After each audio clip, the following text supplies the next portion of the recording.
Hi నమస్తే, welcome to VMR logics. నేను మీ జ్యోతి. ఈరోజు మన కరెంట్ అఫైర్స్ సెషన్లో డిసెంబర్ మంత్కి సంబంధించిన 22nd, 23rd అండ్ 24th ఈ 3 days న్యూస్లో ఉన్న ఇష్యూస్ అన్నీ కూడా కంప్లీట్గా డిస్కస్ చేద్దాము. So moving to today's class, ఈరోజు సెషన్ స్టార్ట్ చేద్దాము. ఈరోజు సెషన్లో మీకు చెప్పాను కదా 22nd, 23rd అండ్ 24thకి సంబంధించి ఇష్యూస్ అన్ని డిస్కస్ చేద్దాం. అందులో నేషనల్ హ్యూమన్ రైట్స్ కమిషన్, ఈ యొక్క మానవ హక్కుల కమిషన్, జాతీయ మానవ హక్కుల కమిషన్, దీనికి సంబంధించి న్యూస్ ఎందుకు వచ్చింది అంటే, ఈ నేషనల్ హ్యూమన్ రైట్స్ కమిషన్కి సంబంధించిన హెడ్ ఇప్పుడు రీసెంట్గా అపాయింట్ చేయడం జరిగిందనమాట. ఆయన పేరేంటి అని అడుగుతారు, గుర్తుపెట్టుకోండి. ఆయన పేరేంటి అని అడుగుతారు, గుర్తుపెట్టుకోండి. వి రామసుబ్రమణ్యన్. ఏంటండి, present new chairman to national human rights commission ఎవరు అంటే వి రామసుబ్రమణ్యన్ గారు ఉన్నారనమాట. ఓకేనా. అండ్ ఇక్కడ national human rights commission NHRC అంటారు, దీన్నే జాతీయ మానవ హక్కుల కమిషన్ అంటారు. అవునా. ఇక్కడ మనం ఇండియన్ పాలిటీ అండ్ కాన్స్టిట్యూషన్లో భాగంగా మీరు ప్రీవియస్గా లైవ్ సెషన్స్ అటెండ్ అయ్యి ఉంటే, మన పాలిటిక్స్ సంబంధించి 2 లైవ్ సెషన్స్లో నేను డిస్కస్ చేశాను ఈ వీక్లోనే. మొత్తం మీకు 4 monthsకి సంబంధించి Indian polity and constitution issues ఏవైతే న్యూస్లో ఉన్నాయో వాటికి స్టాటిక్ కాన్సెప్ట్ కూడా కంప్లీట్గా ఇవ్వడం జరిగింది. అవునా. ఆల్రెడీ అటెండ్ అయిన వాళ్ళు చూసే ఉంటారు. సో ఇక్కడ చూడండి, అందులో ఇంపార్టెంట్ కాన్సెప్ట్స్ మనం డిస్కస్ చేసాం. ఏంటి, స్టాట్యుటరీ బాడీస్ కావచ్చు, కాన్స్టిట్యూషనల్ బాడీస్ కావచ్చు, న్యూస్లోకి ఏవైతే వచ్చాయో వాటికి సంబంధించి అన్నీ మనం డిస్కస్ చేసుకున్నాం. అంటే రాజ్యాంగబద్ధ సంస్థలు, తర్వాత చట్టబద్ధ సంస్థలు. అందులో one of the commission national human rights commission అనమాట. జాతీయ మానవ హక్కుల కమిషన్ అనేది ఇది చట్టబద్ధ సంస్థ. It is a statutory body, constitutional body కాదు. కాన్స్టిట్యూషనల్ బాడీ అన్నాము అంటే దీన్ని సపోర్ట్ చేసే విధంగా ఏదైనా ఒక ఆర్టికల్, ఒక అధికరణ రాజ్యాంగంలో మెన్షన్ చేసి ఉండాలి. ఎక్కడైనా ఉందా రాజ్యాంగంలో? ఎక్కడైనా హ్యూమన్ రైట్స్ కమిషన్ గురించి ఉందా? ఉండదు. ఓకేనా. అంటే ఇది కాన్స్టిట్యూషనల్ బాడీ కాదు. మరి దీన్ని ఎలా ఏర్పాటు చేశారు? ఒక చట్టం ఆధారంగా ఏర్పాటు చేశారు. ఆ చట్టం ఏంటో తెలుసుకోవాలి మీరు. మనకి 1993 గుర్తుపెట్టుకోండి. 1993లో చట్టం ఆధారంగా, హ్యూమన్ రైట్స్ కమిషన్ యాక్ట్ ఆధారంగా నేషనల్ హ్యూమన్ రైట్స్ కమిషన్ అనేది ఎస్టాబ్లిష్ చేయడం జరిగింది. కరెక్ట్గా మైనారిటీ కమిషన్ ఏదైతే ఉందో, మైనారిటీ రైట్స్ కమిషన్, మైనారిటీ హక్కుల కమిషన్ ఉంది కదా, 1992లో ఎస్టాబ్లిష్ చేశారు. దాని తర్వాత సంవత్సరం అంటే 1 year తర్వాత నేషనల్ హ్యూమన్ రైట్స్ కమిషన్ అనేది ఇంప్లిమెంటేషన్లోకి వచ్చింది. ఓకేనా. దీనికి సంబంధించి ఇప్పుడు హెడ్గా ఎవరు వచ్చారండి? వి రామసుబ్రమణ్యన్ గారు వచ్చారని గుర్తుపెట్టుకోండి. ఇక్కడ ఇంకొన్ని కమిషన్స్ చూడండి, మీరు లింకప్ చేయండి మొత్తం అన్నీ కూడా. ఎస్సీ కమిషన్ అంటే షెడ్యూల్ కులాల కమిషన్ ఏదైతే ఉందో ఇది రాజ్యాంగబద్ధ సంస్థ. రాజ్యాంగబద్ధ సంస్థ అన్నాము అంటే ఒక రాజ్యాంగానికి సంబంధించిన ఒక అధికరణ ఉండాలి. అధికరణ ఏంటి అంటే 338. Okay. National commission for schedule caste, schedule కులాల కమిషన్. తర్వాత షెడ్యూల్ ట్రైబ్స్ ఎస్టీ కమిషన్ వచ్చేసి 338A. సో గుర్తుపెట్టుకోండి, ఎస్సీ ఎస్టీ కమిషన్స్ ఏవైతే ఉన్నాయో ఈ రెండు కూడా కాన్స్టిట్యూషనల్ బాడీస్, రాజ్యాంగబద్ధ సంస్థలు.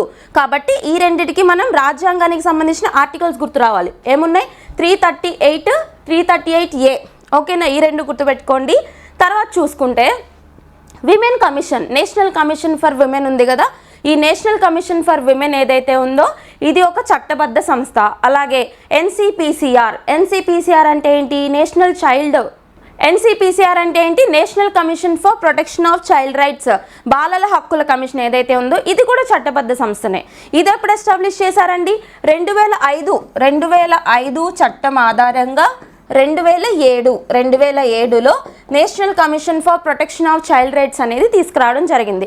ఇదొక చట్టబద్ధ సంస్థ. అండ్ ఇందాక చెప్పాను కదా NCW అని చెప్పేసి, NCW national commission for women ఏదైతే ఉందో ఇది 1990లో చేసిన చట్టం ఆధారంగా 1992 నుంచి ఇంప్లిమెంటేషన్లోకి రావడం జరిగింది. ఓకేనా.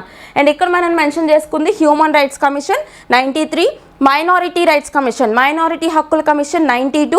ఓకే. ఇట్లా అన్ని గుర్తుపెట్టుకోవాలి, ఒకే చోట గుర్తుపెట్టుకోండి. NGT నేషనల్ గ్రీన్ ట్రిబ్యునల్, ఈ యొక్క జాతీయ హరిత ట్రిబ్యునల్ అంటారు చూడండి. పర్యావరణానికి సంబంధించి ఏమైనా సమస్యలు తలెత్తితే, గ్రీవెన్సెస్ ఏమైనా వస్తే వాటిని రిజాల్వ్ చేసే ఒక కమిషన్. అలాగే ఎవరైనా కానీ, ఒక ప్రభుత్వమైనా ఒక ఇండస్ట్రీ అయినా ఏదైనా కానీ ఎన్వైర్మెంటల్ అగేన్స్ట్ యాక్టివిటీస్ ఏమైనా చేస్తుంది అనుకోండి, వాటి మీద ఎన్వైర్మెంటల్ అగేన్స్ట్ యాక్టివిటీస్ ఏమైనా చేస్తున్నాయి అనుకోండి, వాటికి అగేన్స్ట్గా ఈ యొక్క పెనాల్టీస్ కూడా విధిస్తూ ఉంటుంది. ఏంటండి? ఎన్జిటి నేషనల్ గ్రీన్ ట్రిబ్యునల్ అంటారు. నేషనల్ గ్రీన్ ట్రిబ్యునల్ అంటే జాతీయ హరిత ట్రిబ్యునల్. ఓకేనా? సో ఇది కూడా ఒక చట్టబద్ధ సంస్థ. It is also a statutory body. So ఇక్కడ చట్టం గుర్తు రావాలి కదా. ఏ ఇయర్ అంటే మనకి NGT act 2010, national green tribunal act 2010, జాతీయ హరిత ట్రిబ్యునల్ చట్టం 2010. ఓకేనా? ఇలా కమిషన్స్ అన్ని నోట్ చేసుకోండి. ఇది ఇండియన్ కాన్స్టిట్యూషన్లోని స్టాటిక్ పోర్షన్లో మీకు రాజ్యాంగబద్ధ సంస్థలు, చట్టబద్ధ సంస్థలు అని చెప్పి ఒక కాన్సెప్ట్ ఉంటుందండి. దానికి లింక్ చేసుకోవచ్చు. ఓకే, నెక్స్ట్ జాతీయ వినియోగదారుల దినోత్సవం. ఇక్కడ ఇంపార్టెంట్ డేస్ ఇన్ న్యూస్లో ఉన్న డేస్ అన్నీ కూడా మనం చూసుకోవాలి కదా. ఇక్కడ న్యూస్లోకి వచ్చింది ఏంటంటే నేషనల్ కన్జ్యూమర్స్ డే. కన్జ్యూమర్స్ వినియోగదారులు అంటే ఎవరు? మనం. ప్రొడక్షన్ చేసే వాళ్ళు వచ్చేసి ఇండస్ట్రీస్కి సంబంధించి ఉంటారు.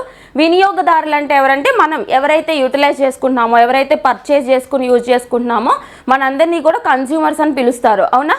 సో ఇక్కడ నేషనల్ కన్స్యూమర్స్ డే అనేది ఒకటి సెలబ్రేట్ చేస్తున్నారు. ఏ రోజున సెలబ్రేట్ చేస్తున్నారు అంటే డిసెంబర్ 24 అని గుర్తుపెట్టుకోవాలి. ఓకేనా?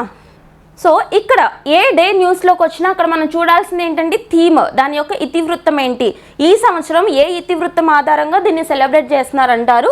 2024 సంవత్సరానికి సంబంధించి థీమ్ వచ్చేసి virtual hearings and digital access to consumer justice. Okay, consumers justice అనే ఒక నినాదంతో, ఒక ఇతివృత్తంతో ఈ సంవత్సరం నేషనల్ కన్స్యూమర్స్ డేని సెలబ్రేట్ చేయడం జరుగుతుంది. ఓకేనా? థీమ్స్ ట్రాన్స్లేట్ చేయొద్దు, యాస్టీస్ మనం గుర్తుపెట్టుకోవాలన్నమాట. ఓకే, ట్రాన్స్లేట్ చేస్తే అక్కడ తప్పులు పోతాయి. ఓకేనా? అండ్ ఇక్కడ ఈ యొక్క డే ఏదైతే ఉందో భారత ప్రభుత్వం నిర్వహిస్తుంది కాబట్టి ఏ మంత్రిత్వ శాఖ పరిధిలోకి వస్తుందో మనం తెలుసుకోవాలి. Ministries are very very important. ఏ మినిస్ట్రీ అంటే ఇక్కడ 2 మినిస్ట్రీస్ గుర్తుపెట్టుకోండి. ఒకటి మనం అనలైజ్ చేయొచ్చు ముందుగానే. ఇక్కడ కన్స్యూమర్స్ అని చెప్పాం మనం. కన్స్యూమర్స్ అంటే మనకేం గుర్తొస్తుంది? Ministry of food and public distribution ఏదైతే ఉందో ఈ మంత్రిత్వ శాఖ, ministry of food and public distribution, PDS. ఓకేనా? అండ్ ఇంకొకటి వచ్చేసి ministry of new and renewable energy. ఓకేనా? సో ఈ 2 మినిస్ట్రీస్ పరిధిలోకి ఈ డే వస్తుంది. థీమ్ ఏంటో చూసుకోండి, ఏ రోజున సెలబ్రేట్ చేస్తున్నారో చూసుకోవాలి. ఓకేనా? సో ఇక్కడ మనం చూడాల్సిన ఇంకొక పాయింట్ ఉంది. మనకి కన్స్యూమర్స్ ప్రొటెక్షన్ యాక్ట్ అని చెప్పేసి ఒక చట్టం ఉంది. అంటే వినియోగదారుల రక్షణ చట్టం 1986లో వచ్చింది. ఎప్పుడండి? 1986. మనకి ఎన్వైర్మెంటల్ ప్రొటెక్షన్ యాక్ట్ ఉంది కదా, సేమ్ ఇయర్ గుర్తుపెట్టుకోవాలి. చట్టాలన్నీ ప్యారల్గా నేర్చుకోండి. ఈ వినియోగదారుల రక్షణ చట్టం లేదా కన్స్యూమర్స్ ప్రొటెక్షన్ యాక్ట్ ఏదైతే ఉందో ఇది కరెక్ట్గా డిసెంబర్ 24, 1986న స్టార్ట్ చేశారు యూనియన్ గవర్నమెంట్ వాళ్ళు. అయితే సో ఇది కరెక్ట్గా డిసెంబర్ 24, 1986లో ఎనాక్ట్ చేయడం జరిగింది. అవునా? సో దీన్ని కమెమరేట్ చేసుకోవడానికి ఆ సంవత్సరం నుంచి ప్రతి సంవత్సరం నేషనల్ కన్స్యూమర్స్ డేని సెలబ్రేట్ చేస్తున్నారు. ఏ రోజున? డిసెంబర్ 24న. ఓకేనా? ఏ మంత్రిత్వ శాఖ సెలబ్రేట్ చేస్తుందో చూడండి. థీమ్ చూసుకోండి, చాలా చాలా ఇంపార్టెంట్. నెక్స్ట్ జాతీయ రైతు దినోత్సవం, కిసాన్ దివస్. ఫార్మర్స్కి సంబంధించిన ఒక డే అన్నమాట కిసాన్ దివస్. దాన్ని తెలుగులో ఏమంటారు? జాతీయ రైతు దినోత్సవం అని చెప్పేసి పిలుస్తారు. సో ఇక్కడ ఇది ఏ రోజున సెలబ్రేట్ చేస్తారంటే డిసెంబర్ 23. ఇందాక 24th వచ్చేసి కన్స్యూమర్స్ డే. డిసెంబర్ 23 ఒకరోజు ముందు వచ్చేసి కిసాన్ దివస్, జాతీయ రైతు దినోత్సవం, నేషనల్ ఫార్మర్స్ డే అంటారనమాట. ఓకేనా? సో ఒకసారి చూద్దాం ఎందుకు ఇది ఈ రోజునే సెలబ్రేట్ చేస్తారు అంటే మన చౌదరి చరణ్ సింగ్ గారు ఎవరైతే ఉన్నారో ఈయనకి సంబంధించి జయంతి ఉంది కదా, ఆ జయంతిని పురస్కరించుకుని డిసెంబర్ 23న నేషనల్ ఫార్మర్స్ డేని సెలబ్రేట్ చేయడం జరుగుతుంది. చౌదరి చరణ్ సింగ్ అంటే ఎవరంటే మన యొక్క ఫార్మర్ ప్రైమ్ మినిస్టర్. ఈయన ఇండియాకి సంబంధించి ప్రైమ్ మినిస్టర్గా వర్క్ చేశారు. అయితే ఈయన టర్మ్లో ఉన్నప్పుడు ఏం జరిగింది అంటే ఈ ఫార్మర్స్ యొక్క వెల్ఫేర్ కోసం ఎనలేని కృషి చేశారు. అలాగే ఎన్నో ఫార్మర్స్ అండ్ అగ్రికల్చర్ రీఫార్మ్స్ తీసుకురావడం జరిగింది. అంటే వ్యవసాయ రంగంలో ఎన్నో సంస్కరణలు ప్రవేశపెట్టిన ప్రధానమంత్రి కింద చౌదరి చరణ్ సింగ్ గారు చరిత్రలో నిలిచిపోయారనమాట. ఓకేనా? సో ఈయన గౌరవార్థం, ఈయన్ని కమెమరేట్ చేసుకోవడానికి ఈయన జయంతి సందర్భంగా నేషనల్ ఫార్మర్స్ డేని, జాతీయ రైతు దినోత్సవం లేదా కిసాన్ దివస్ని ఏ రోజున సెలబ్రేట్ చేస్తారంటే డిసెంబర్ 23న సెలబ్రేట్ చేస్తారని గుర్తుపెట్టుకోండి. ఓకేనా? సో ఇక్కడ దీనికి సంబంధించి కూడా థీమ్ చూద్దాం. ఏ థీమ్తో చేస్తున్నారంటే ఎంపవరింగ్ అన్నదాతాస్ ఫర్ ఏ ప్రాస్పరస్ నేషన్. ఓకేనా, అంటే ఫార్మర్స్ని డెవలప్ చేస్తూనే అలాగే వాళ్ళ ద్వారా కంట్రీని కూడా డెవలప్ చేయాలి అని. మన కంట్రీ డెవలప్ అవుతూనే ఉంది కానీ ఫార్మర్స్ డెవలప్ అవ్వట్లేదు, అవునా? సో ఈ ఇతివృత్తం గుర్తుపెట్టుకోండి. ఫార్మర్స్ని డెవలప్ చేస్తూనే కంట్రీని కూడా డెవలప్ చేయాలి అంటే లీవ్ నో వన్ బిహైండ్ అని చెప్పేసి మనం నేషనల్ ఓటర్స్ డే రోజు చూసాం. అదేవిధంగా అందరినీ కూడా కలుపుకుని డెవలప్ అవ్వడం అనమాట. కానీ ఇక్కడ వీళ్ళు దృష్టి పెట్టింది ఫార్మర్స్ మీద. ఓకేనా, వెరీ వెరీ ఇంపార్టెంట్, ఫోకస్ చేయండి. థీమ్ గుర్తుపెట్టుకోండి, ఇది ఖచ్చితంగా ఫోకస్ చేయాల్సిన థీమ్ అనమాట. నెక్స్ట్, అంతరిక్షంలో పంటల సాగు. ఇక్కడ PSLV C60 మిషన్ ఏదైతే ఉందో, PSLV C60 మిషన్, దీనికి సంబంధించిన ఇంపార్టెన్స్ ఏంటో చూద్దామండి. మన ఇస్రో వాళ్ళు ఎన్నో ఘనతలు సాధిస్తున్నారు కదా. ఇండియన్ స్పేస్ రీసెర్చ్ ఆర్గనైజేషన్ మనం సెప్టెంబర్ నుంచి చూసుకుంటే 2023 నుంచి ఆగస్ట్ 23 చంద్రయాన్ 3 ఓకేనా ప్రతిష్టాత్మకమైన ప్రాజెక్ట్ నిర్వహించారు. సౌత్ పోల్ మీద సాఫ్ట్ ల్యాండింగ్ చేయడం జరిగింది. ఆ రోజునే మనం నేషనల్ స్పేస్ డే కింద కూడా సెలబ్రేట్ చేసుకుంటున్నాము, అవునా? అండ్ తర్వాత చూసుకుంటే 1 మంత్ గడవక ముందే సెప్టెంబర్ 2 ఆఫ్ 2023లో ఏం జరిగింది, ఆదిత్య L1 అని చెప్పేసి L1 పాయింట్ దగ్గర ఈ యొక్క ఆదిత్య L1 ఎక్స్పెరిమెంట్ని పెట్టడం జరిగింది. దాని ద్వారా సన్ యొక్క అట్మాస్ఫియర్ని కంటిన్యూస్గా మానిటర్ చేయడం జరుగుతుంది, అవునా? And January 1, 2024 last year new year రోజు మనం అందరం సెలబ్రేట్ చేసుకుంటున్నప్పుడు ఇక్కడ ఇస్రోలో జరిగిన ఎక్స్పెరిమెంట్ అనమాట. అందరూ న్యూ ఇయర్ సెలబ్రేట్ చేసుకుంటున్నారు కానీ ఇస్రోలో ఒక లాంచింగ్ అనేది చేశారు. అదే PSLV C58. ఏంటండి PSLV C58 గుర్తుపెట్టుకోండి, very very important. Okay, and XPoSat అంటాము, అందులో VSAT కూడా వెళ్ళింది, అంటే విమెన్ సెంట్రిక్ శాటిలైట్స్ పంపించడం జరిగింది. అండ్ మనం చూసుకుంటే రాబోతున్న కాలానికి సంబంధించి గగన్యాన్ ప్రాజెక్ట్ ఉంది, అవునా? హ్యూమన్ స్పేస్ ఫ్లైట్ మిషన్ అని చెప్పేసి గగన్యాన్కి 4 ఆస్ట్రోనాట్స్ని సెలెక్ట్ చేశారు. శుక్రయాన్ ప్రాజెక్ట్ ఉంది. శుక్రయాన్ అంటే ఏంటండి, వీనస్, శుక్రగ్రహం ఉంది కదా, వీనస్ని స్టడీ చేయడానికి ఇస్రో వాళ్ళు డిజైన్ చేసిన ప్రాజెక్ట్ శుక్రయాన్ ప్రాజెక్ట్. అండ్ ఈ యొక్క సముద్రయాన్ ప్రాజెక్ట్ ఒకటి ఉంది. సముద్రయాన్ అంటే ఏంటి, మత్స్య 6000 అనే ఒక క్యాప్సూల్ని తయారు చేసి సముద్ర గర్భంలోని 6000 అడుగులు, ఓకేనా, 6000 అడుగుల లోపలికి ఎంత ప్రెషర్ ఉంటుంది చూడండి లోపల. 6000 అడుగులు అంటే 6000 అడుగుల లోపలికి సముద్ర గర్భంలోకి 3 ఎవరైతే సైంటిస్టులు ఉంటారో ఆ 3 సైంటిస్టులని ఒక క్యాప్సూల్ లోపల పెట్టి లోపలికి పంపించి సముద్ర గర్భంలో డీప్ సీ ఎక్స్ప్లోరేషన్ చేయడానికి గాను ఇస్రో వాళ్ళు తయారు చేసుకున్న ఒక ప్రాజెక్టే సముద్రయాన్ ప్రాజెక్ట్. ఓకేనా, మినిస్ట్రీ ఆఫ్ ఎర్త్ సైన్సెస్ పరిధిలోకి వెళ్తుంది అది. ఓకే, ఇటువంటి ఎన్నో అచీవ్మెంట్స్ అనేది వీళ్ళు చేయడం జరిగింది. ఇందులో భాగంగానే ఇప్పుడు మనకు న్యూస్లోకి వచ్చింది PSLV C60 మిషన్. దీనికి సంబంధించి ఏంటంటే స్పేస్లో మొక్కలు ఎలా పెరుగుతాయి, ఓకేనా, ప్లాంటేషన్ ఎలా ఉంటుంది అని చెప్పేసి స్టడీ చేయడానికి ఈ మిషన్ చేస్తున్నారు. ఇక్కడ వీళ్ళు పంపించే మొక్కలు వచ్చేసి అలసంద మొక్కలు తెలుసు కదా. అలసంద అని చెప్పేసి మనం వెజిటబుల్ లైక్ కర్రీస్ చేసుకుంటూ ఉంటాం, పొడవుగా ఉంటుంది చిక్కుడుకాయలాగా. సో గుర్తుపెట్టుకోండి, అలసంద మొక్కల్ని పంపిస్తున్నారనమాట. అవి మొలకెత్తే దశ వరకు 2 లీవ్స్ వస్తాయి చూడండి, ఆ 2 లీవ్స్ దశ వరకు కూడా అక్కడ ఉంచి స్టడీ చేస్తారనమాట. వాటి ఈ యొక్క ఆ సీడ్స్ యొక్క జర్మినేషన్ ప్రాసెస్ ఎలా ఉంటుంది ఇదంతా కూడా స్టడీ చేయడం దీని యొక్క ఉద్దేశం. ఓకేనా, వెరీ వెరీ ఇంపార్టెంట్, ఫోకస్ చేయండి. అండ్ నెక్స్ట్ వన్ వచ్చేసి దివ్యాంగుల కోసం లోన్ యాప్. ఇక్కడ PWDs ఎవరైతే ఉంటారో దివ్యాంగులు, పర్సన్స్ విత్ డిజబిలిటీస్ అంటారు కదా. సో PWDs కోసం ఒక యాప్ని తీసుకురావడం జరిగింది. Ministry of social justice and empowerment పరిధిలోకి వెళ్తుంది. ఏంటి, సామాజిక న్యాయ మరియు సాధికారత మంత్రిత్వ శాఖ పరిధిలోకి వెళ్తుందని గుర్తుపెట్టుకోండి. ఒకసారి చూద్దాము. దివ్యాంగ యువ పారిశ్రామికవేత్తలు వ్యక్తులకు నిరంతరాయంగా రుణాలను అందుబాటులోకి తెచ్చే ఒక మొబైల్ యాప్ ఆదివారం ప్రారంభమైంది. ఓకేనా, ఏంటంటే దివ్యాంగులకి సంబంధించి, అంటే దివ్యాంగుల్లో కూడా ఎంటర్ప్రీనర్స్ ఎవరైతే ఉంటారో, యువ పారిశ్రామికవేత్తలు ఎవరైతే ఉంటారో వాళ్ళకి ఇంకా ప్రోత్సాహకం అందించే విధంగా ఒక యాప్ అనమాట. అండ్ వాళ్ళకి త్వరితగతంగా లోన్స్ అందించే విధంగా ఒక యాప్ని తీసుకురావడం జరిగింది. గుర్తుపెట్టుకోండి, వెరీ వెరీ ఇంపార్టెంట్. అండ్ మనం ఇక్కడ చూసుకుంటే ప్రభుత్వం ఇవన్నీ ఎందుకు చేయాలి, దివ్యాంగుల కోసం ఇవన్నీ ఎందుకు చేయాలి అంటే మనం దీనికి కూడా ఇండియన్ కాన్స్టిట్యూషన్ లింక్ చేసుకోవచ్చు. భారత రాజ్యాంగంలో మీరు చదువుకునే ఉంటారు, direct principles of state policy అంటే ఏంటి, ఈ యొక్క ఆదేశిక సూత్రాలు నిర్దేశిత నియమాలు అంటారు కదా, DPSPs అని చెప్తాము. సో ఇందులో భాగంగా మనకు ఒక ఆర్టికల్ ఉంటుంది, ఆర్టికల్ 41. ఓకే, ఆర్టికల్ 41 అంటే ఏంటంటే ఇక్కడ ముగ్గురు పర్సన్స్ గుర్తుపెట్టుకోండి, 3 కేటగిరీస్ ఆఫ్ పర్సన్స్. ఎవరంటే ఒకళ్ళు వచ్చేసి అన్ఎంప్లాయిడ్ యూత్, ఓకేనా, నిరుద్యోగ యువత.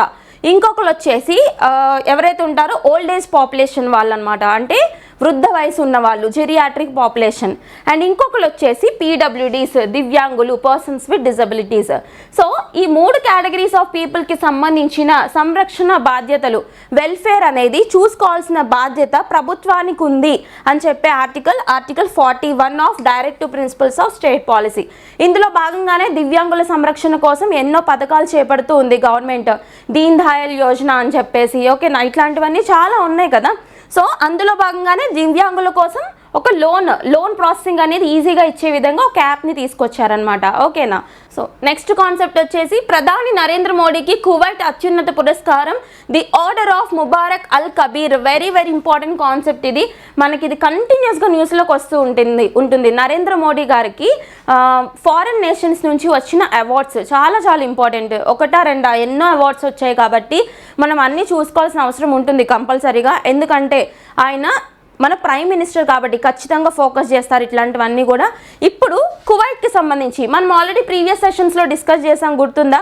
నరేంద్ర మోడీ గారు కువైట్ని విజిట్ చేశారు. 4 డికేడ్స్ తర్వాత, నియర్లీ 43 సంవత్సరాల తర్వాత ఒక భారతదేశ ప్రధానమంత్రి కువైట్ని విజిట్ చేయడం ఇది మొదటిసారి అనమాట. అప్పుడు 43 సంవత్సరాల ముందంటే అప్పుడు ఇందిరాగాంధీ గారు విజిట్ చేశారు కువైట్ని. ఇప్పుడు మళ్ళీ నరేంద్ర మోడీ గారు కువైట్ విజిట్ చేశారు. మనం చదువుకున్నాం కదా ఇదంతా కూడా. సో గుర్తుపెట్టుకోండి, ఇప్పుడు కువైట్ గవర్నమెంట్ వాళ్ళ యొక్క ఆర్డర్ ఆఫ్ ఆనర్ పురస్కారాన్ని నరేంద్ర మోడీ గారికి ప్రదానం చేయడం జరిగింది. ఆ అవార్డు పేరేంటంటే the order of Mubarak Al Kabeer. The order of Mubarak Al Kabeer అనే పురస్కారాన్ని ప్రదానం చేయడం జరిగింది, ఓకేనా. సో ఒకసారి చూడండి, డిఫరెంట్ అవార్డ్స్ ఇప్పటి వరకు నరేంద్ర మోడీ గారిని వరించిన అంతర్జాతీయ పురస్కారాలు ఏమేమి ఉన్నాయని చెప్పేసి ఒకసారి లిస్టింగ్ ఇచ్చాము. ఒక్కసారి నోట్ చేసుకోండి లేదా స్క్రీన్ షాట్ తీసుకోండి క్లియర్గా. చాలా చాలా ఇంపార్టెంట్ కాన్సెప్ట్ ఇది, ఓకేనా.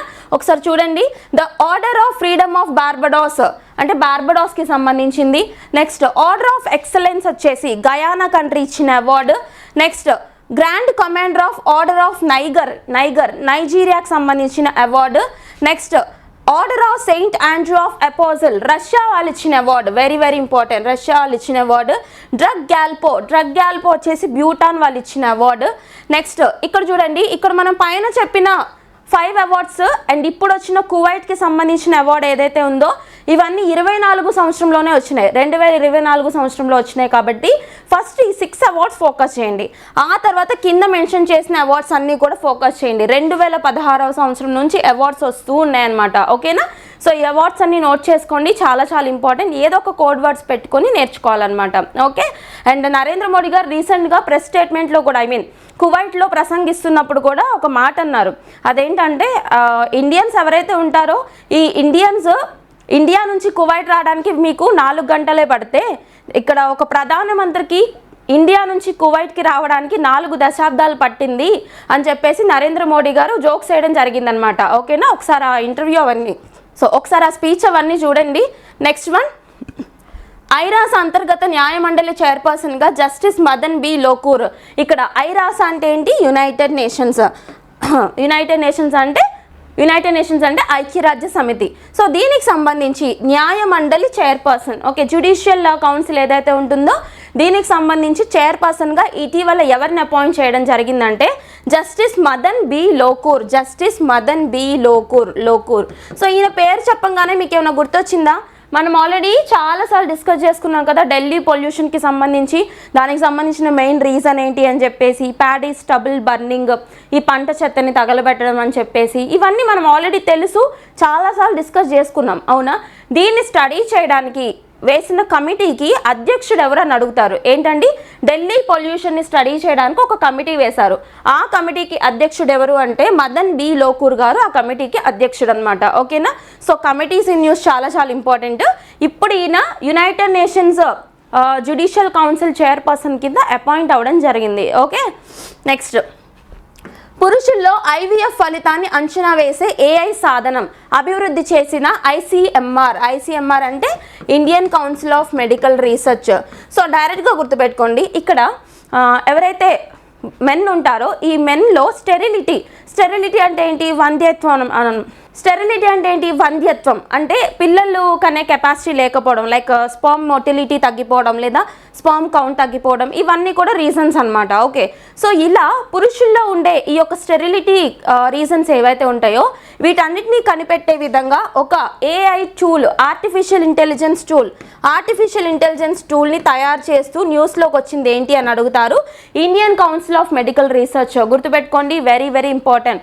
డైరెక్ట్గా అడుగుతారు. ఇటీవల మెన్ యొక్క స్టెరిలిటీ ఏదైతే ఉంటుందో దీన్ని స్టడీ చేయడానికి ఒక ఆర్టిఫిషియల్ ఇంటెలిజెన్స్ బేస్డ్ టూల్ని తయారు చేస్తూ న్యూస్లోకి వచ్చింది ఏంటి అంటే ఇది ఇండియాకి సంబంధించిన నేషనల్ సంస్థ కాబట్టి important, ICMR, Indian council of medical research అనమాట. ఓకేనా? సో డైరెక్ట్గా చూడండి, సైన్స్ అండ్ టెక్నాలజీలోని బయోటెక్నాలజీ పోర్షన్కి మీరు లింక్ చేసుకోవచ్చు. Next run Utsav. సో గుర్తుపెట్టుకోండి, ఫెస్టివల్స్ కావచ్చు, ఏదైనా కల్చర్స్కి ట్రెడిషన్స్కి సంబంధించింది కావచ్చు, మనకి డైరెక్ట్గా అడుగుతారు, టు ద పాయింట్. ఆ పేరు ఇస్తారు, ఏ రాష్ట్రానికి సంబంధించింది అని అడుగుతారు. ఇక్కడ చూడండి, రన్ ఉత్సవ్ ఏదైతే ఉందో ఈ రన్ ఉత్సవ్ ఏ ప్రాంతానికి సంబంధించింది అని అడుగుతారు. ఇప్పుడు గుజరాత్ ఉంది కదా, గుజరాత్కి సంబంధించిన కచ్ ప్రాంతం, అక్కడ మొత్తం ఈ ఉప్పు ఎడారులు ఉంటాయి కదా, ఉప్పు కొటారి అని చెప్పేసి మనం పిలుస్తుంటాము, ఉప్పు తయారు చేసే చోట్ల ఏవైతే ఉంటాయో, సో ఆ ప్రాంతానికి సంబంధించి దానికి సంబంధించిన ఒక కల్చర్ ఏదైతే ఉంటుందో దాన్ని మొత్తాన్ని కూడా ప్రతిబింబించే విధంగా అక్కడ ఒక ఉత్సవం సెలబ్రేట్ చేయడం జరుగుతుంది. ఇది ప్రతి సంవత్సరం సెలబ్రేట్ చేస్తారు.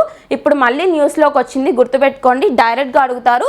ఇటీవల జరిగిన రన్ ఉత్సవ్ ఏదైతే ఉందో, న్యూస్లో ఉన్న రన్ ఉత్సవ్ ఏదైతే ఉందో, ఈ పండుగ లేదా ఈ రిచువల్ ఏదైతే ఉందో ఇది ఏ రాష్ట్రంలోని ఏ ప్రాంతానికి సంబంధించింది అని అడగొచ్చు. ఏ రాష్ట్రం అండి?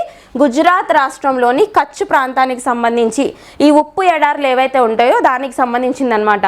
అండ్ ఈవెన్ నరేంద్ర మోడీ గారు కూడా రీసెంట్గా చెప్పడం జరిగింది స్పీచ్లో, ఇందాక నేను చెప్పాను కదా అదే స్పీచ్లో చెప్పారు. అందరినీ ఇన్వైట్ చేశారు దేశవ్యాప్తంగా, ప్రపంచవ్యాప్తంగా.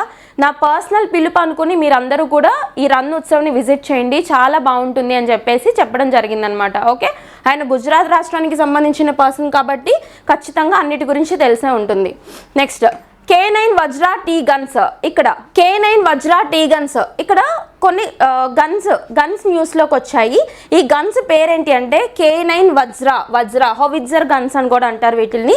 K9 వజ్రా టీ గన్స్ తయారు చేసే విధంగా ఇటీవల మినిస్ట్రీ ఆఫ్ డిఫెన్స్ వాళ్ళు, ఓకేనా, రక్షణ మంత్రిత్వ శాఖ వాళ్ళు ఏ కంపెనీతో ఒప్పందం కుదుర్చుకున్నారని అడుగుతారు. ఓకేనా, ఇది డిఫెన్స్ ఎక్విజిషన్స్లో భాగంగా చూడాలి మనం.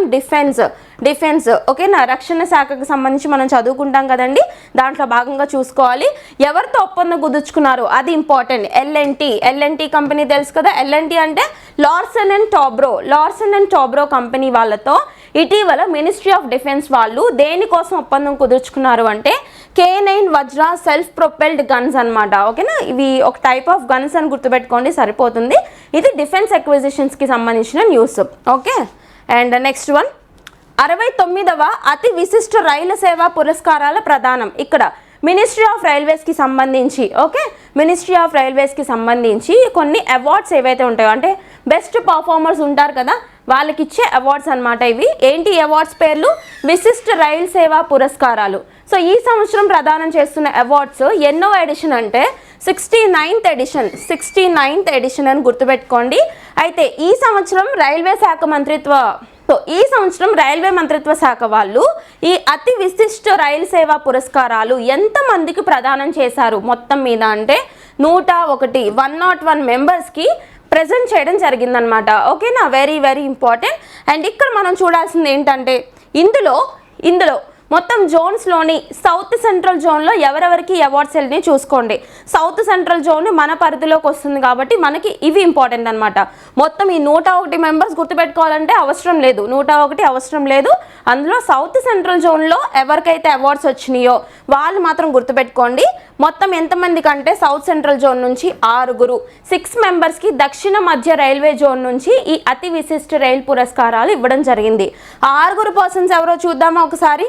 Anthony Dorairaj, next Javvadi Venkata Anusha, next Vavilapalli Rambabu, next Sumit Sharma, next P Adinarayana and Kamarapu Vinod.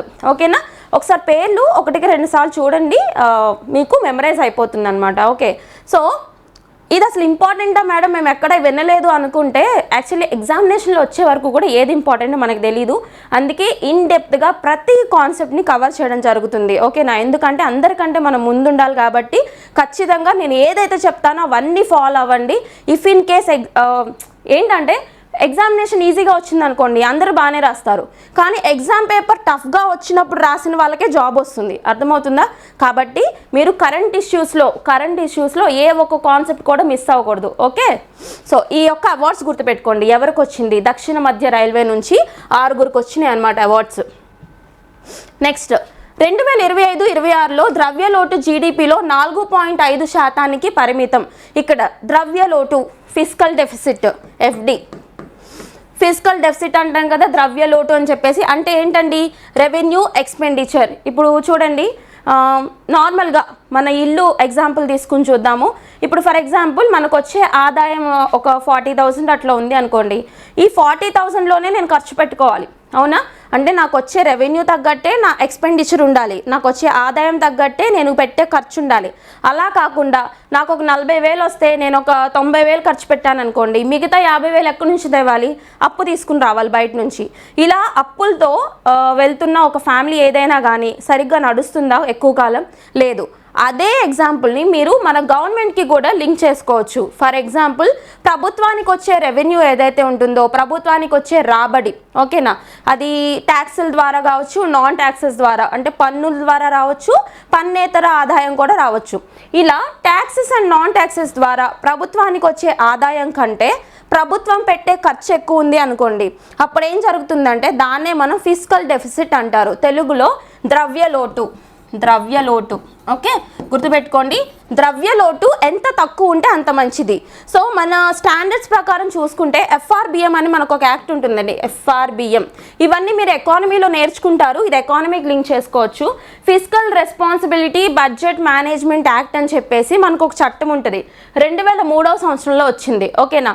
ఈ చట్టం ప్రకారం ద్రవ్యలోటుని ఎంతకి మినిమైజ్ చేయాలంటే వీళ్ళు చెప్పింది 3%. ఎందులో? మన జీడిపి ఉంటుంది కదా, గ్రాస్ డొమెస్టిక్ ప్రోడక్ట్ ఏదైతే ఉంటుందో అందులో ద్రవ్యలోటు 3%కే పరిమితం చెయ్యాలి అని చెప్పి FRBM యాక్ట్ చెప్తుంది, అవునా. కానీ ఇప్పుడు చూడండి ద్రవ్యలోటు ఎంత ఉంది మనకి యాక్చువల్గా చూసుకుంటే 4.9% ఉంది. ప్రెజెంట్ మన జీడిపిలో 4.9% ఉంది. దీన్ని ఏం చెప్తున్నారు? మినిస్ట్రీ ఆఫ్ ఫైనాన్స్ వాళ్ళు ఏం చెప్తున్నారు అంటే 2025-26లో ద్రవ్యలోటు జీడిపిలో 4.5%కి పరిమితం చేస్తారంట. వీళ్ళు పెట్టుకున్న టార్గెట్ నెక్స్ట్ ఇయర్లో ఈ యొక్క 4.9% ఉన్నదాన్ని 4.5%కి తగ్గిస్తామని చెప్తున్నారు. ఇలా మెల్లిమెల్లిగా తగ్గించుకుంటూ FRBM రూల్స్ ప్రకారం 3%కి తీసుకొస్తామని చెప్తున్నారు. అర్థమవుతుందా?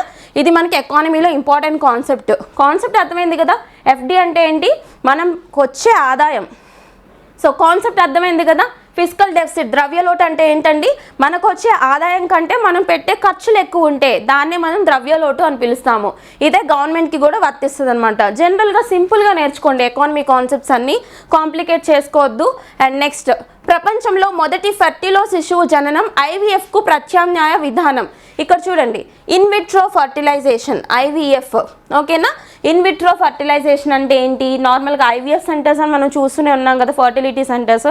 అంటే ఏంటంటే ఇప్పుడు ల్యాబ్ అనమాట. విట్రో అంటే ఏంటంటే ల్యాబ్, విట్రో అంటే ల్యాబొరేటరీని విట్రో అంటారు. అంటే ల్యాబొరేటరీలోనే అక్కడ ఈ యొక్క ఎగ్ ఏదైతే ఉంటుందో, ఫీమేల్ నుంచి కలెక్ట్ చేసుకున్న ఎగ్ ఏదైతే ఉంటుందో దీన్ని స్పర్మ్ ద్వారా ఫర్టిలైజ్ చేసి జైగోట్ ఫామ్ అయిన తర్వాత ఈ జైగోట్ని తీసుకెళ్ళి ఇంప్లాంట్ చేస్తారు మదర్ యొక్క వూమ్లో, ఓకేనా.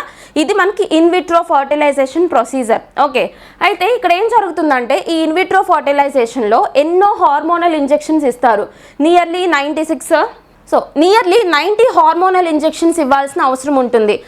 సో దీనివల్ల ఏం జరుగుతుందంటే ఎన్నో సైడ్ ఎఫెక్ట్స్, అలాగే ఇది చాలా ఖర్చుతో కూడుకున్న ప్రొసీజర్ అనమాట పిల్లలు పుట్టలేని వాళ్ళకి, ఓకేనా. మనం చూస్తుంటే మన చుట్టుపక్కల ఎన్ని IVF సెంటర్స్ వచ్చేసాయి ఒక డికేడ్ నుంచి అబ్జర్వ్ చేసుకుంటే, అవునా.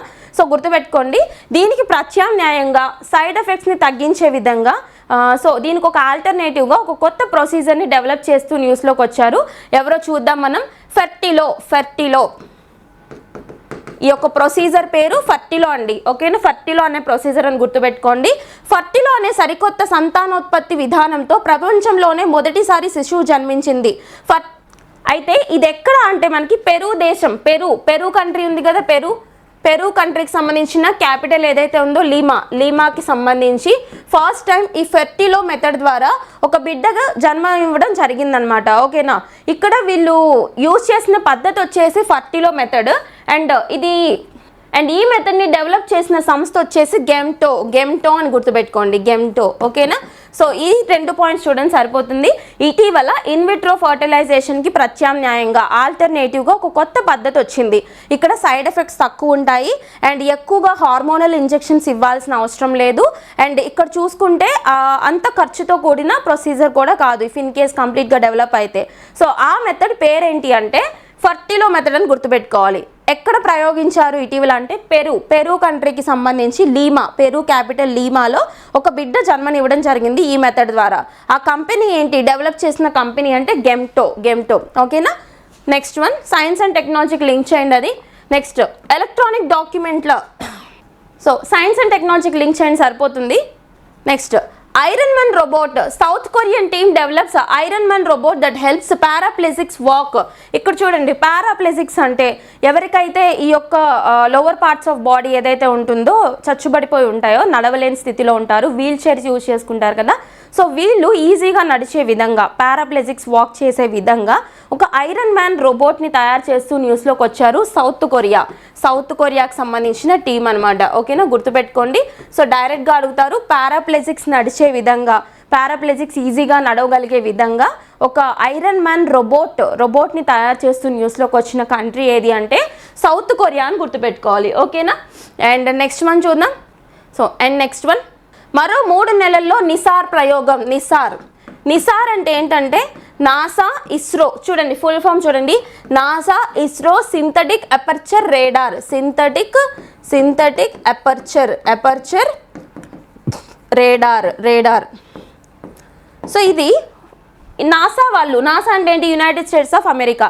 నాసా వాళ్ళు ఇస్రో వాళ్ళు కలిసి సంయుక్తంగా తయారు చేస్తున్న, సో ఇది నాసా అండ్ ఇస్రో వాళ్ళు సంయుక్తంగా కలిసి డెవలప్ చేస్తున్న ఒక ఎక్స్పెరిమెంట్ అనమాట, నిసార్ అని చెప్పేసి. ఈ నిసార్ ప్రయోగం ఏదైతే ఉందో ఇది మనకి త్వరలో జరగబోతున్న, సో ఈ నిసార్ ప్రయోగం ఏదైతే ఉందో నాసా అండ్ ఇస్రో వాళ్ళు కలిసి రాబోతున్న 3 నెలల్లో అంటే మన మార్చ్ ఏదైతే ఉంటుందో మార్చ్ 2025లో ప్రయోగించాలని చెప్పేసి ఆలోచిస్తున్నారు. అయితే ఈ మిషన్ ఎప్పుడు స్టార్ట్ అయిందంటే 2009లోనే స్టార్ట్ అయింది, 2009లోనే స్టార్ట్ అయింది. దీనికి వీళ్ళు పెట్టుకున్న పెట్టుబడి ఎంత అంటే 5,000 కోట్ల పెట్టుబడి. ఓకేనా, అయితే దీని యొక్క మెయిన్ ఉద్దేశం ఏంటి అంటే ఇంకా డీటెయిల్గా భూమి మీద ఉన్న పరిస్థితుల్ని కీన్గా అబ్జర్వ్ చేసే విధంగా, ఓకేనా, హై రెజల్యూషన్ HD ఇమేజెస్ని ప్రొడ్యూస్ చేసే విధంగా ఈ నిసార్ ఏదైతే ఉందో ఈ నిసార్ ప్రయోగాన్ని వీళ్ళు డిజైన్ చేయడం జరిగింది. ఓకే, అండ్ ఇక్కడ ఇంకో పాయింట్ చూడండి, ఈ నిసార్ ఏదైతే ఉందో వీళ్ళు ప్రయోగిస్తున్నారు కదా, ఇది ఏ రాకెట్ ద్వారా పంపించబోతున్నారు అంటే GSLV mark 2. Okay, GSLV mark 2 rocket ద్వారా ఈ నిసార్ని ప్రయోగించబోతున్నారని గుర్తుపెట్టుకోండి. అండ్ మీకు స్పేస్ టెక్నాలజీకి సంబంధించి మొత్తం కాన్సెప్ట్స్, అలాగే డిఫెన్స్ టెక్నాలజీకి సంబంధించి మొత్తం కాన్సెప్ట్స్ ఏవైతే ఉన్నాయో ఇవి కూడా మీకు ఫ్యూచర్లో రాబోయే మన లైవ్ సెషన్స్ ఉంటాయి కదా, వాటిలో డిస్కస్ చేద్దాము. Okay, and next one, parliament సమావేశాల ప్రొరాగ్ టర్మ్ చూడాలి, ప్రొరాగ్. సో ఇక్కడ చూడండి, పార్లమెంట్ సమావేశాలు ప్రొరాగ్ మనం చూసాం, winter session of parliament start అయింది, అలాగే కంప్లీట్ అయిపోయింది. ఇప్పుడు మనం చదువుకుంటే ఇండియన్ కాన్స్టిట్యూషన్ చదువుకుంటున్నప్పుడు యూనియన్ గవర్నమెంట్ గురించి చదువుతాం కదా, 5వ భాగంలో యూనియన్ గవర్నమెంట్ కేంద్ర ప్రభుత్వం గురించి చదువుకున్నప్పుడు అందులో లెజిస్లేచర్ గురించి చదువుకుంటాం, శాసన శాఖ, కార్యనిర్వాహక శాఖ, తర్వాత న్యాయశాఖ. ఓకే, లెజిస్లేచర్, ఎగ్జిక్యూటివ్, జ్యుడిషియరీ అని 3 విభాగాల కింద doctrine of separation of powers, అధికార వృద్ధకరణ సిద్ధాంతం అని చెప్పేసి 3 విభాగాల కింద విభజించి చదువుకుంటాం, అవునా. సో అందులో భాగంగా లెజిస్లేచర్లో మనం చదువుకుంటే పార్లమెంట్ గురించి చదువుకుంటాం. Legislature is equal to parliament plus president of India. గుర్తుపెట్టుకోండి, లెజిస్లేచర్ అంటే పార్లమెంట్తో పాటు ప్రెసిడెంట్ కూడా ఉంటారు. ఓకేనా, బోత్ లెజిస్లేచర్లోను ఎగ్జిక్యూటివ్లోను ఉండే పర్సన్ ఎవరు అంటే ప్రెసిడెంట్ ఆఫ్ ఇండియా. ఈయన కార్యనిర్వాహక శాఖలోనూ ఉంటారు, అలాగే శాసన శాఖలో కూడా ఉంటారు, అవునా. వెరీ వెరీ ఇంపార్టెంట్, గుర్తుపెట్టుకోండి. అందులో భాగంగా ఇక్కడ పార్లమెంట్ అంటే ఏంటి, parliament is equal to legislature plus president. So ఇక్కడ చూడండి, legislature is equal to parliament plus president, parliament plus president. మళ్ళీ పార్లమెంట్ అంటే ఇందులో రెండు ఉంటాయి, ఒకటి లోక్సభ ఇంకొకటి రాజ్యసభ, అవునా. So very very important. ఇక్కడ మీరు చూడాల్సిన బేసిక్ పాయింట్ ఏంటంటే పార్లమెంటరీ సెషన్స్. ఈ పార్లమెంటరీ సమావేశాలు ఒక సంవత్సరంలో ఎన్నిసార్లు జరుగుతాయి, ఈ పాయింట్ గుర్తుపెట్టుకోండి. పార్లమెంటరీ సమావేశాలు ఒక సంవత్సరంలో 3 సార్లు జరుగుతాయి. ఏంటండి 3 సార్లు? ఏంటా 3 సార్లు? ఒకటి బడ్జెట్ సెషన్, బడ్జెట్ సెషన్ ఒకసారి జరుగుతుంది. రెండవది వచ్చేసి మనకి సమ్మర్ సెషన్, మూడవది వచ్చేసి వింటర్ సెషన్, ఓకేనా. సో ఈ వింటర్ సెషన్స్ ఏవైతే ఉన్నాయో మనకి స్టార్ట్ అయ్యాయి, కంప్లీట్ అయిపోయాయి, అవునా. ఇవి సో ఈ పార్లమెంటరీ సమావేశాలని అధికారికంగా స్టార్ట్ చేసేది, ఎండ్ చేసేది అంటే మనకి ఇక్కడ కొన్ని వర్డ్స్ వాడాలి పార్లమెంటరీ టర్మినాలజీ ప్రకారం. స్టార్టింగ్ ఎండింగ్ అనకూడదు. స్టార్ట్ చేయడం అంటే సమోన్ అని పిలుస్తామండి, సమోన్ ద పార్లమెంట్ సెషన్ అంటే to start. Prorogue the parliament session అంటే టు ఎండ్, ఓకేనా. ఎండ్ చేయడం అన్నమాట. ఎవరు చేస్తారు ఈ రెండింటిని అంటే అధికారికంగా ప్రెసిడెంట్ ఆఫ్ ఇండియా చేయాలి. ఇది చాలా చాలా ఇంపార్టెంట్, గుర్తుపెట్టుకోండి. ఏ అధికరణ ప్రకారం చేస్తారు, ఏ ఆర్టికల్ ప్రకారం అంటే రాజ్యాంగంలోని ఆర్టికల్ 85, ఓకేనా. ఈ ఆర్టికల్ గుర్తుపెట్టుకోండి. ఆర్టికల్ 85 ప్రకారం parliamentary sessions can be officially prorogued and summoned by president of India. Very very important, ఓకేనా. ఇవేంటంటే అఫీషియల్ స్టార్టింగ్స్ అండ్ ఎండింగ్స్. మరి మధ్యలో సెషన్స్ మధ్యలో బ్రేక్స్ వస్తూ ఉంటాయి కదా, సిట్టింగ్స్లో బ్రేక్స్ వస్తూ ఉంటాయి కదా. సో ఈ బ్రేక్స్ని, టెంపరీ బ్రేక్స్ అన్నిటిని ఇచ్చేది ఎవరు అంటే హెడ్ ఆఫ్ ద హౌస్, సభ అధ్యక్షుడు టెంపరీ బ్రేక్స్ ఇస్తూ ఉంటారు. టెంపరీ బ్రేక్స్ అంటే అక్కడ మనం యూజ్ చేసే వర్డ్స్ ఏంటి, ఎడ్జార్న్ అంటారు కదా, ఎడ్జార్న్ సైనడే, ఓకే. సో మనం చూస్తుంటాం కోర్ట్ ఈజ్ అడ్జార్న్ అంటారు, సెషన్ ఈజ్ అడ్జార్న్ అని చెప్పేసి చెప్తుంటారు, సిట్టింగ్ ఈజ్ అడ్జార్న్ అని చెప్తుంటారు, ఓకేనా. అడ్జార్న్ సైనడే అన్న టెంపరీ బ్రేక్స్ ఇవ్వడం, సిట్టింగ్స్ మధ్యలో టెంపరీ బ్రేక్స్ ఇవ్వడం అనమాట. రెండింటికి డిఫరెన్స్ ఏంటంటే అడ్జార్న్ అంటే జనరల్గా చెప్పేస్తారు, ఎటువంటి టైం లిమిట్ లేకుండా చెప్తారు. అడ్జార్న్ సైనడే అంటే ఎంతో కొంత టైం లిమిట్ చెప్తారనమాట, ఈ టైం వరకు బ్రేక్ ఇస్తున్నాం అన్నట్టు, ఓకేనా. ఈ రెండు గుర్తుపెట్టుకోండి. టెంపరీ బ్రేక్స్ ఇచ్చేది హెడ్ ఆఫ్ ద హౌస్, ఓకేనా. పర్మనెంట్గా ప్రొరాగ్ చేయడము, సమాన్ చేయడం వచ్చేసి ప్రెసిడెంట్ ఆఫ్ ఇండియా, గుర్తుపెట్టుకోండి. ఇప్పుడు న్యూస్లోకి వచ్చింది ఏంటి, పార్లమెంటరీ సమావేశాలు ప్రొరాగ్. ద్రౌపది ముర్ము గారు పార్లమెంటరీ సమావేశాలు వింటర్ సెషన్స్ని ప్రొరాగ్ చేశారు. ప్రొరాగ్ చేయడం అంటే ఎండ్ చేయడం అనమాట, ఓకేనా. అకార్డింగ్ టు ఆర్టికల్ 85 అని గుర్తుపెట్టుకోవాలి, ఓకే. ఇంత డీటెయిల్గా చదువుకోవాలి మనం ప్రతి article. Next December 22 national mathematics day ఏదైతే ఉందో, ఈ యొక్క గణిత దినోత్సవం ఏదైతే ఉందో డిసెంబర్ 22న మనం సెలబ్రేట్ చేసుకుంటూ ఉంటాం. ఎవరి గౌరవార్థం సెలబ్రేట్ చేసుకుంటామండి, remembering the great mathematician Srinivasa Ramanujan, ఓకేనా. శ్రీనివాస రామానుజన్ గారి పేరు మీద సెలబ్రేట్ చేసుకుంటూ ఉంటాం, ఈయన్ని కమెమరేట్ చేసుకోవడానికి, ఓకే. అండ్ ఈయన మీద తీసిన ఒక బయోపిక్ ఉంది. ఆ బయోపిక్ పేరేంటంటే the man who knew infinity అనేది ఎవరి పేరు మీద తీసిన ఒక బయోపిక్ అంటే శ్రీనివాస రామానుజన్ గారి మీద తీసిన ఒక బయోపిక్, ఓకేనా. ఇక్కడ నేషనల్ మ్యాథమెటిక్స్ డే డిసెంబర్ 22న సెలబ్రేట్ చేస్తాం కదా. మరి ఈ సంవత్సరం యొక్క థీమ్ ఏంటో చూడండి, ఇతివృత్తం mathematics the bridge to innovation, okay. Mathematics the bridge to innovation అనే థీమ్తో ఈ సంవత్సరం నేషనల్ మ్యాథమెటిక్స్ డేని సెలబ్రేట్ చేసుకుంటున్నాం అనమాట, ఓకేనా. అండ్ మనం 3 డేస్ చూసాము ఈరోజు, కిసాన్ దివస్ చూసాము, అలాగే కన్జ్యూమర్స్ డే చూసాము, నేషనల్ మ్యాథమెటిక్స్ డే కూడా చూసాం, గుర్తుపెట్టుకోండి. And next one, India crowned inaugural under nineteen women's Asia cup champion beats Bangladesh in final. ఇక్కడ కౌలాలంపూర్ అంటే ఇక్కడ మలేషియా గుర్తుపెట్టుకోండి, మలేషియా. ఇనాగ్రల్ కప్ అంటే ఇక్కడ ఫస్ట్ టైం జరిగే వాటిని ఇనాగ్రల్స్ అంటారు కదా. సో ఇక్కడ women's under-19 Asia cricket cup ఏదైతే ఉందో, ఓకేనా, విమెన్స్ విభాగంలో అండర్-19 కేటగిరీలో జరిగిన ఏషియా కంట్రీస్కి సంబంధించిన క్రికెట్ వరల్డ్ కప్ ఇప్పటి వరకు జరగలేదు, ఇదే మొదటిసారి. ఎక్కడ జరిగింది అంటే కౌలాలంపూర్లో జరిగింది. కౌలాలంపూర్ అంటే మలేషియా అనమాట. ఇందులో గెలిచింది ఎవరు, రన్నర్ అప్ ఎవరు అని చెప్పేసి అడుగుతారు. గెలిచిన విన్నర్ టీం వచ్చేసి Indian team, very very important, Indian women's team, Indian women's team upon ఎవరి మీద గెలిచారు వీళ్ళు? బంగ్లాదేశ్. సో బంగ్లాదేశ్ వచ్చేసి రన్నర్ అప్ టీం అండి. గెలిచిన టీం ఇండియా టీము ఎక్కడ జరిగింది అంటే మలేషియాలో జరిగింది. ఇది ఫస్ట్ ఎడిషన్ అనమాట. ఓకేనా, వెరీ వెరీ ఇంపార్టెంట్, ఫోకస్ చేయండి, ఖచ్చితంగా అడుగుతారు. ఇండియన్ టీం గెలిచారు కాబట్టి కన్ఫామ్గా క్వశ్చన్ వచ్చే ఛాన్స్ ఉంటుంది. నెక్స్ట్ వన్, భారతదేశంలో భారీగా తగ్గిన విదేశీ మారక నిల్వలు. ఫారెన్ ఎక్స్చేంజ్ రిజర్వ్స్ అంటాం కదా. మనం చేసిన ఎక్స్పోర్ట్స్ మీద మనం ఎర్న్ చేసుకుంటాం కదా, అంటే మనం చేసే ఎగుమతుల మీద ఎర్న్ చేసుకోవడం. అలాగే మన దేశాల్లోకి వచ్చే విదేశీ పెట్టుబడులు ఏవైతే ఉంటాయో ఎఫ్డిఐస్, ఫారెన్ డైరెక్ట్ ఇన్వెస్ట్మెంట్స్ కావచ్చు, ఇవన్నీ కూడా మనకి డాలర్ రూపేనా వస్తాయండి. యూనివర్సల్లీ యాక్సెప్టెడ్ కరెన్సీ రూపేనా వస్తాయి, అవునా, మన మనీలో రాదు. సో ఇవన్నీ ఏదైతే ఉంటాయో విదేశీ మారక నిల్వలు అని పిలుస్తాం మనం. వాటినే ఫారెన్ ఎక్స్చేంజ్ రిజర్వ్స్ అని ఇంగ్లీష్లో పిలుస్తాం. ఇవి ఎక్కడ మెయింటైన్ అవుతాయంటే RBI, reserve bank of India దగ్గర ఉంటాయి. ఆర్బీఐ దగ్గర ఫారెక్స్ అకౌంట్ ఉంటుంది, foreign exchange reserves account of India. దాంట్లోకి ఇవన్నీ వచ్చి పడతాయి అన్నమాట. సో ఇక్కడ వీళ్ళు చెప్పేది ఏంటంటే ఈ ఫారెన్ ఎక్స్చేంజ్ రిజర్వ్స్ తగ్గిందంట. ఈ సంవత్సరం చూసుకుంటే తగ్గాయని చెప్తున్నారు. ఒకసారి చూడండి ఎంతకి తగ్గాయో.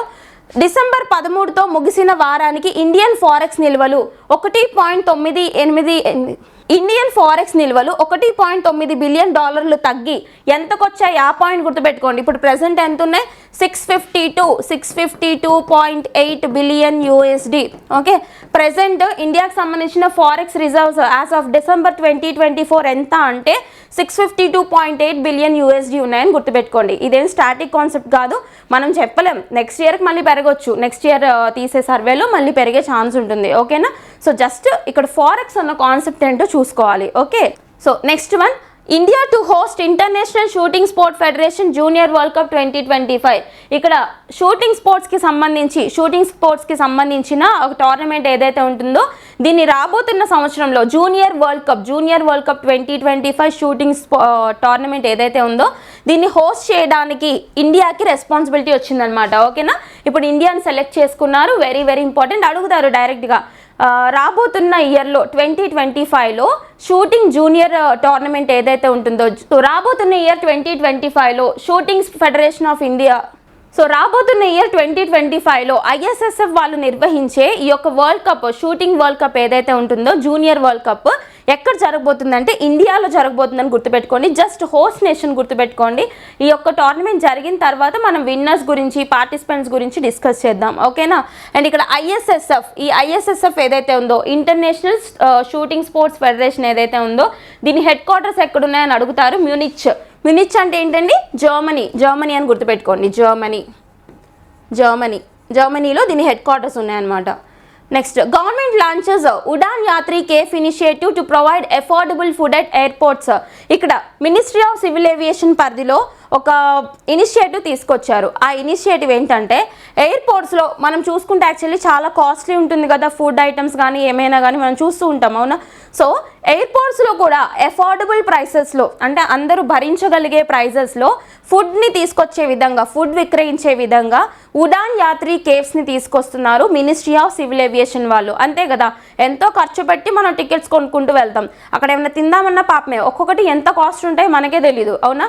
సో గుర్తుపెట్టుకోండి, ఇక్కడ ఎయిర్పోర్ట్స్లో కూడా అందరూ ఎఫోర్డ్ చేసే విధంగా, ఫుడ్ ప్రైసెస్ అనేవి భరించగలిగే విధంగా కేవ్స్ని తీసుకొస్తూ న్యూస్లోకి వచ్చిన మంత్రిత్వ శాఖ ఏంటంటే మినిస్ట్రీ ఆఫ్ సివిల్ ఏవియేషన్, దాన్ని పౌర విమానయాన మంత్రిత్వ శాఖ అంటారు కదా, తీసుకొస్తున్నారు. ఆ కేవ్స్ పేరేంటి అంటే ఉడాన్ యాత్రి కేఫ్. ఏ మంత్రిత్వ శాఖ పరిధిలోకి వస్తుందని గుర్తుపెట్టుకోండి. ఇక్కడ మీరు పేరు చూస్తేనే అర్థమైపోతుంది. ఉడాన్ అంటే మనకి స్కీమ్ కూడా ఉంది కదా, ఉడే దేశ్ కా ఆమ్ నాగరిక్ అని చెప్పేసి రీజనల్ కనెక్టివిటీ స్కీమ్. ఓకేనా, రీజనల్ కనెక్టివిటీ స్కీమ్ అంటే ఏంటి? ఈవెన్ మారుమూల ప్రాంతాల్లో కూడా, అంటే ఈవెన్ రూరల్ ఏరియాస్లో కూడా ఎయిర్ కనెక్టివిటీ పెంచే విధంగా ఒక పాలసీ అనమాట, ఒక పథకం అని గుర్తుపెట్టుకోండి. మినిస్ట్రీ ఆఫ్ సివిల్ ఏవియేషన్ పరిధిలోకి వస్తుంది. So very very important. Next, Dadasaheb Phalke awardee Shyam Benegal passed away. ఇక్కడ దాదాసాహెబ్ ఫాల్కే అవార్డు పురస్కార గ్రహీత ఎవరైతే ఉన్నారో శ్యామ్ బెనిగల్ గారు, ఆయన మరణిస్తూ వార్తల్లో నిలిచారు. So very very important. ఎవరైనా ఫేమస్ పర్సనాలిటీస్ మరణిస్తూ వార్తల్లో నిలిస్తే వాళ్ళకి సంబంధించిన అచీవ్మెంట్స్ చూస్తాం కదా మనం, అచీవ్మెంట్స్ అడుగుతారు, ఎలా మరణించారు ఇవన్నీ అడగకూడదు. ఓకేనా, సో ఇక్కడ చూడండి, ఇక్కడ ఈయనకు సంబంధించిన అచీవ్మెంట్స్ చూడండి, హైయెస్ట్ ఆనర్స్ అన్నీ కూడా ఈయన తీసుకోవడం జరిగింది. For example Bengal's contribution to cinema was recognized by Indian government, which awarded him the Padma Shri 1976లో పద్మశ్రీ వచ్చింది, పద్మభూషణ్ 1991లో వచ్చింది. ఓకేనా, అలాగే ఈయనకి దాదాసాహెబ్ ఫాల్కే పురస్కారం కూడా వచ్చిందనమాట. ఈయన మరణిస్తూ వార్తల్లో నిలిచారని గుర్తుపెట్టుకోండి. అండ్ ఈ సంవత్సరం 2024 సంవత్సరానికి సంబంధించి దాదాసాహెబ్ అవార్డు ఎవరండి? మీకు ఆల్రెడీ నేను చెప్పాను, మిథున్ చక్రవర్తి. ఓకే, మలయాళం ఫిల్మ్ ఇండస్ట్రీస్కి లైక్ ఈ మాలీవుడ్కి సంబంధించి ఎవరైతే ఉన్నారో మిథున్ చక్రవర్తి గారికి 2024 సంవత్సరం దాదాసాహెబ్ ఫాల్కే పురస్కారం రావడం జరిగింది. ఓకేనా. నెక్స్ట్, ఏపీలో మరో ప్రతిష్టాత్మక ఇన్నోవేషన్ యూనివర్సిటీ ఏర్పాటు కానుంది. ఇక్కడ ఆంధ్రప్రదేశ్ ప్రభుత్వం ఎవరైతే ఉన్నారో ఈ ఆంధ్రప్రదేశ్ గవర్నమెంట్ వాళ్ళు ఇటీవల ఆంధ్రప్రదేశ్లో ఒక యూనివర్సిటీ హైయర్ ఎడ్యుకేషన్ని ప్రమోట్ చేసే విధంగా ఒక యూనివర్సిటీని తీసుకురావడానికి ఒప్పందం కుదుర్చుకున్నారు. ఎవరితో కుదుర్చుకున్నారంటే ఫిజిక్స్ వాలా అని చెప్పేసి మనం క్లాసెస్ చూస్తూ ఉంటాం కదా. సో వీళ్ళతో ఇటీవల ఆంధ్రప్రదేశ్ గవర్నమెంట్ వాళ్ళు ఒక హైయర్ ఎడ్యుకేషన్ని పెంపొందించే విధంగా యూనివర్సిటీ కట్టడానికి ఒక ఒప్పందం కుదుర్చుకున్నారనమాట. ఓకే, రీజనల్ ఇష్యూస్లో భాగంగా చూడండి, జస్ట్ ఒక స్టేట్మెంట్ కింద అడగొచ్చు. నెక్స్ట్, ప్రపంచ నైపుణ్య రాజధానిగా భారత్. ఇక్కడ చూడండి, నరేంద్ర మోడీ గారు కువైట్ని విజిట్ చేసినప్పుడు అక్కడ ఇచ్చిన స్పీచ్ చూడండి అని చెప్పాను నేను. అందులో భాగంగా ఆయన ఇచ్చిన ఒక స్టేట్మెంట్ ఏంటంటే రాబోతున్న కాలంలో ఇండియాని నైపుణ్యాలకే ఒక రాజధానిగా తీర్చిదిద్దుతామని చెప్పేసి చెప్పారు. అంటే ఏంటి నైపుణ్యాలు అంటే ఏంటి? స్కిల్స్.